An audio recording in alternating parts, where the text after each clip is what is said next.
लंका विजय के बाद अयोध्या में प्रभु श्री राम का राज्याभिषेक हो चुका था। माता सीता और भगवान राम सभी वानर सेना और विभीषण को उनकी सेवाओं के लिए बहुमूल्य उपहार दे रहे थे।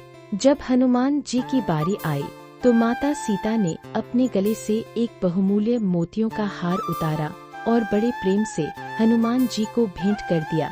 वह हार साधारण नहीं था, उसमें दुनिया के सबसे कीमती और चमकदार मोती जड़े थे।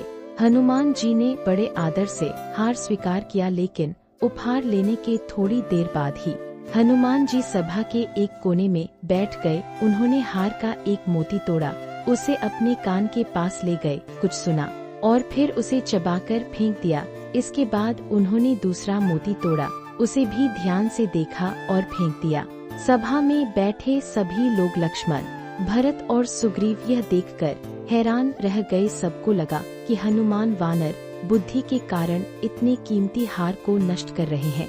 सभा में से एक दरबारी से रहा नहीं गया, उसने तंज कसते हुए पूछा, हे पवन पुत्र, आप माता सीता के दिए इस अमूल्य हार के मोतियों को इस तरह क्यों तोड़ रहे हैं? क्या आप इसका मूल्य नहीं जानते? हनुमान जी ने बड़े शांत भाव से उत्तर दिया, भैया, मेरे लिए उस वस्तु का कोई मूल्य नहीं है जिसमें मेरे प्रभु श्री राम और माता सीता का वास न हो। मैं इन मोतियों को तोड़कर देख रहा था कि क्या इनके भीतर मेरे राम का नाम गूंज रहा है, पर इनमें तो कोई ध्वनि ही नहीं है, इसलिए ये मेरे लिए कंकड़ पत्थर के समान है। दरबारी ने हंसते हुए कहा, हनुमान, यह तो अतिशयोक्ति है। अगर ऐसा है तो आपके इस शरीर में भी राम नाम नहीं लिखा है, फिर आप इस शरीर को क्यों रखते हैं? दरबारी की बात सुनकर हनुमान जी ने मुस्कुराए और कहा, शायद आपको विश्वास नहीं हो रहा। तुलसीदास जी की चौपाइयों और लोक कथाओं के अनुसार उसी क्षण हनुमान जी ने अपने दोनों हाथों से अपनी छाती सीना को बीच से चीर दिया। जैसे ही हनुमान जी का हृदय खुला, पूरी सभा स्तब्ध रह गई। वहाँ उपस्थित हर शख्स की आंखें फटी की फटी रह गई।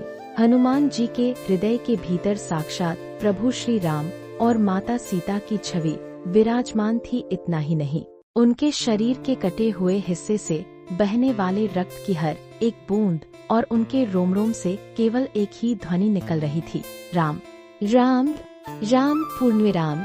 यह अलौकिक दृश्य देखकर व्यंग्य करने वाले दरबारी का सिर शर्म से झुक गया। लक्ष्मण जी और विभीषण भावुक हो गए। भगवान श्री राम स्वयं सिंहासन से उठे, हनुमान जी के पास आए और उन्हें गले से लगा लिया।